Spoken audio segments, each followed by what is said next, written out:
Hi, I'm Sarah Hamilton. I'm the Executive Director for Innovation and Partnerships at Chelmsford College, and I welcome you to our youth business event. Primarily, we decided to set up a youth business event for those young people who are around the ages of 16 to 24.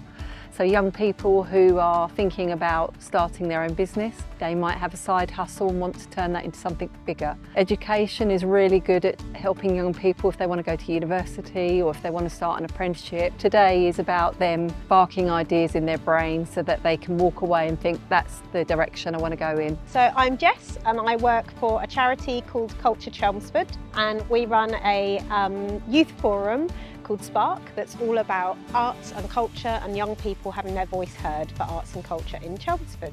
I want to make sure that they know that their creative pursuits, their ideas, their voice is so important, so valid, and can really help make Chelmsford an even more vibrant and exciting place to live.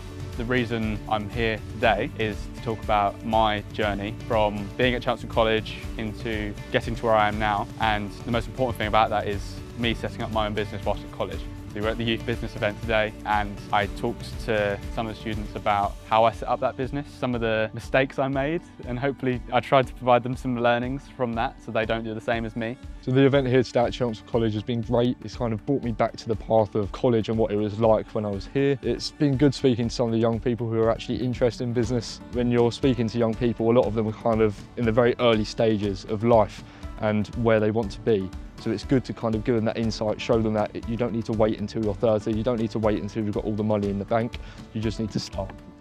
I made a card game out of the characters from my paintings. She gave me tips to set up my business about my card game, my upcoming card game launching. I'm going to hopefully set up a website soon and email the lady at the stall to give her ideas about my business. I think I just want to say go for it. You know, if you've got that passion inside and you've got an idea, don't let anything stop you. Just go for it and try. It's never too late to try, and I think don't give up, just go with your passion.